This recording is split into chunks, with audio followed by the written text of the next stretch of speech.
Isangwa amahoro nshuti mukunzi wacu wo ubandanya kumwe natwe ngaha kuri no mbonesha kure imwe rudende igushikiriza amakuru ibiganiro n'inkuru bigezweho biriko bivugwa irya nino mu gihugu c'u Burundi no hakurya y'imbibe z'igihugu c'u Burundi mu makungu ya kure. Ndaguhaye kaze, ndaguhaye mwiriwe cange mwaramutse bivanye naho udukurikira uherereye. Ico utegerezwa gusa ni ugufyonda sabone cange subscribe, nawe utarafyondako hama ukabandanya ushikirwa n'amakuru ibiganiro ndetse n'inkuru bigezweho biriko bivugwa irya nino mu gihugu c'u Burundi no hakurya y'imbibe z'igihugu c'u Burundi mu makungu ya kure mu bisata bitandukanye nko mu gisata ca politike, mu gisata c'ubutunzi, mu gisata c'imigenderanire n'ayandi makungu, mu gisata c'inkino, mu gisata ca politike, mu gisata c'ubuvuzi, mu gisata c'imigenderanire n'ayandi makungu n'ibindi bisata bitandukanye. Ndakwifurije kubandanya uraroranirwa ndetse no kubandanya uragira ibihe vyiza n'umunsi mwiza. Ano makuru ya kano kanya rero harabafatiye ku ngingo nkuru nkuru zikurikira. Amakori ntiyabaye umurengera ahubwo hari ukudashaka kwa bamwe bamwe batanga amakuru atariyo. Estanie Ngendakumana havugira ikigo kijejwe kwegeranya amakori n'amatagisi OBR harabeshuza abavuga ko amakori atozwa n'ico kigo yabaye umurengera. Avuga ko ikori ritozwa biciye mu mwumvikano w'ico kigo n'umutangakori hisunzwe inyungu umutangakori yinjije, ngo ryashizweho kandi biciye mu nzego za leta, abaserukira abatangakori n'izindi nzego zibijejwe. Kubwiwe ngo guhunga OBR ukugara si inyishu ku murimo utanga inyungu. Ni mu gihe umutangakori hatanga ikori ringana n'ibice ubusa n'ibice bitatu kw'ijana mu mezi atatu hisunzwe amafaranga yinjije, ni ukuvuga chiffre d'affaires. Ni ukuvuga ko ku miliyoni ikori ringana n'amafaranga y'ibihumbi bitatu, hagatangazwa n'ingene umuntu yokugara yanse gutanga igihumbi ku kwezi. Vyinshi kuri iyo nkuru ni mukanyi mu buryo burambuye ntuje kure. Ni mu gihe ikori ryahora ririhwa n'ingendeshwa zica mw'ibarabara ryahora ririhirwa kuri sitasiyo ryabaye amafaranga 75 kuri litiro. Amafaranga y'amarundi 75 kuri litiro imwe y'igitoro niyagiye kuza ararihwa nk'ikori ry'ingendeshwa mw'ibarabara, ni ukuvuga les défenses routières, kandi uko imodoka igarutse kuri sitasiyo kunywa izoriha ayo mafaranga y'amarundi 75 kuri litiro izoba inyoye. Nk'uko vyashikirijwe na Cyprien Bahanuza hajejwe inyigisho no kumenyekanisha amategeko mu kigo OBR, ngo ivyo biri mu vyahindutse mu itegeko rishasha rigenga amakori leta izokoresha mu mwaka w'ibihumbi 2024 ushira umwaka w'ibihumbi 2025. Akamenyesha ko muri iyo nteguro hari amakori yandi yagabanutse ayandi nayo ariyongera. Mu yandi yahindutse hakaba harimwo ikori ku mavuta ahingurirwa mu gihugu, isukari, ikori ritangwa n'amahoteri hamwe n'ayava mu gisata c'ingenzi. Vyinshi kuri iyo nkuru navyo ni mukanyi mu buryo burambuye ntuje kure. Nayo kandi abarongoye iprona bariyamiriza abajejwe intwaro n'umutekano basasira indava ikibi. Jean Claude Ndihokubwayo harongoye umugambwe w'abadasigana iprona mu gisagara ca Bujumbura hariyamiriza uwujejwe igipolisi muri zone Buyenzi, aho abanyagihugu bamwagiriza gutoteza abantu hataravye umwana, umutama cange umukecuru. Kurya igiturire ngo vyaratse indaro muri zone Buyenzi. Uyajejwe igipolisi muri iyo zone ngo apfunga abantu izuba riva abaremenaniriza yongera abakubagura kugira ngo abakuremwo ibiturire.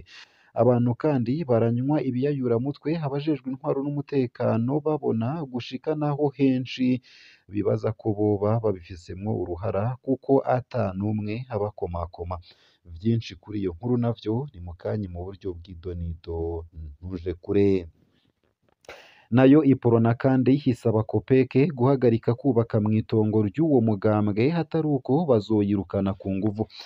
Olivier Nkurunziza harongoye umugambwe w'abadasigana iprona yasavye ibanki Kopeke ishami ry'Imakamba kubahiriza ingingo yafashwe n'umushikiranganji w'inyubako ibabuza kubandanya bubaka mw'itongo ry'uwo mugambwe hatari uko naho abadasigana ngo bariteguye kuja kubirukana ku nguvu. uyu atwara umugambwe akaba avuga ko bitumvikana ingene mu gihugu gishingiye ku mategeko hari uwiyadukiza akaja kubaka mu kibanza cubatsemwo ingoro y'umugambwe ku rwego rwa komine, abantu basemerera ariko bakica amatwi.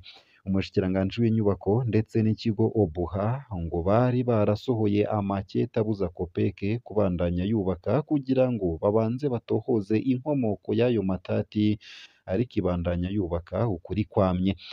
Si ayo gusa, ayo hamwe n'ayandi ni mu kanya mu buryo bw'idonido, ntuje kure. Ico utegerezwa gusa ni ukubandanya kumwe natwe, ni ukumanuka munsi y'ino video hama ugafyona imbere y'ijambo Isange TV.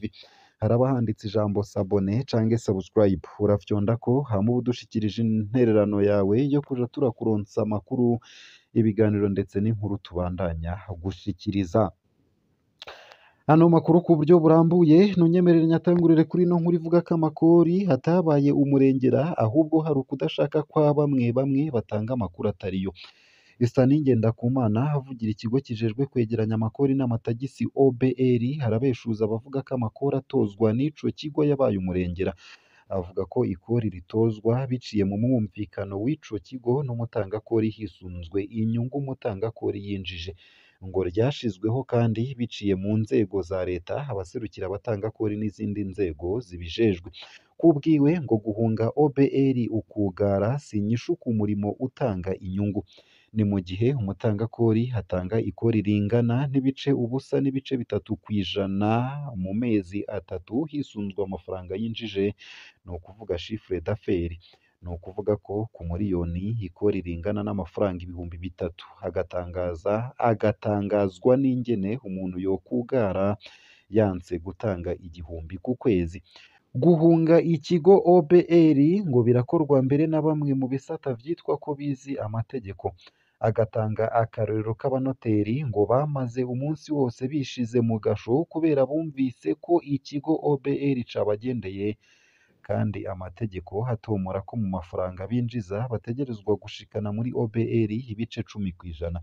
Ivyo akaba yarabishikirije mu nama yagiranye n'abamenyesha amakuru bakora inkuru zijanye n'amakori hamwe n'ubutunzi kuri uwa 19 Mukakaro 2024 mu ntumbero yo kubamenyesha ahari amakori,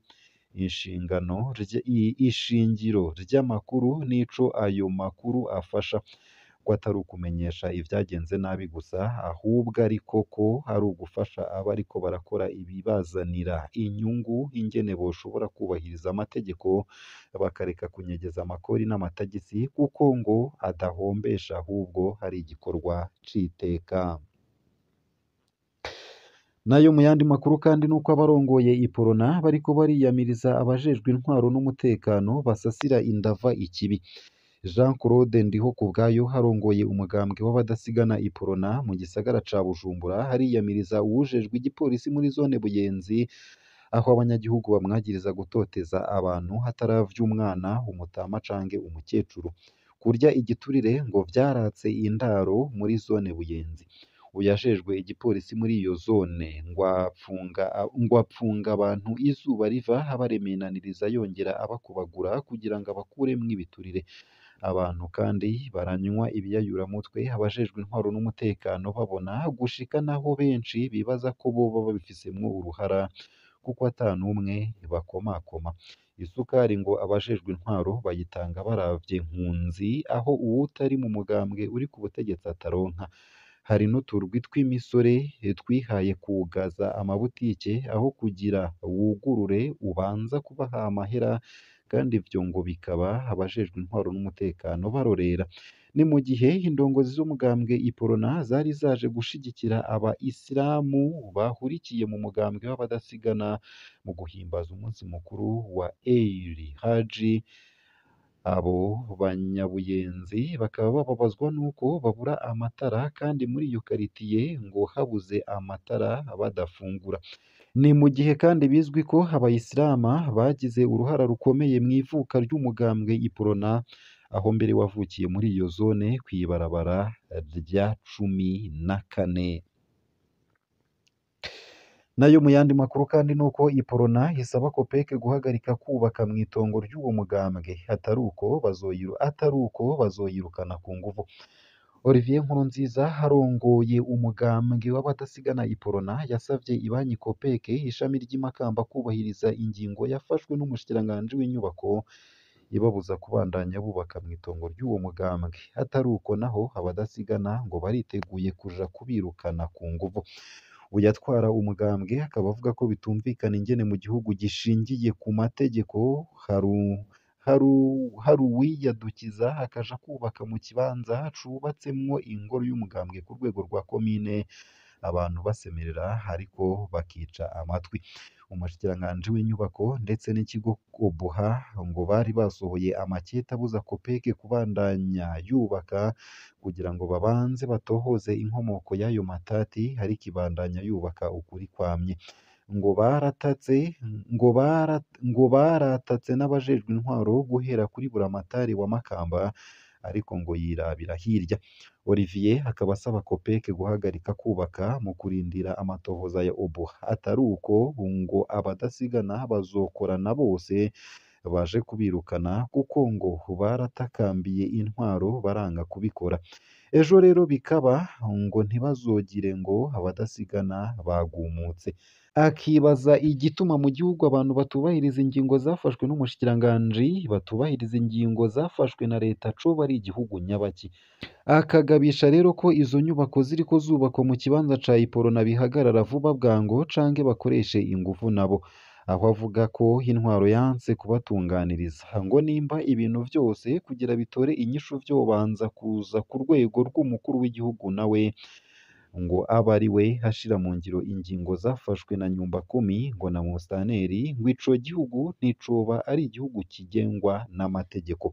Ngaha akaba ariho nsoreje ano makuru nari naguteguriye, ariko avugwa irya nino mu gihugu c'u Burundi ndetse no hakurya y'imbibe z'igihugu c'u Burundi mu makungu ya kure. Ndakwipfurije kubandanya uraroranirwa ndetse no kubandanya uragira ibihe vyiza n'umunsi mwiza. Ico utegerezwa gusa ni ugufyonda sabone canke subscribe, nawe utarafyondako hama ukabandanya ushikirwa n'amakuru, ibiganiro ndetse n'inkuru tubandanya gushikiriza bivugwa irya nino mu gihugu c'u Burundi no hakurya y'imbibe z'igihugu c'u Burundi mu makungu ya kure. Ndakwipfurije kubandanya uraroranirwa ndetse no kubandanya uragira ibihe vyiza n'umunsi mwiza.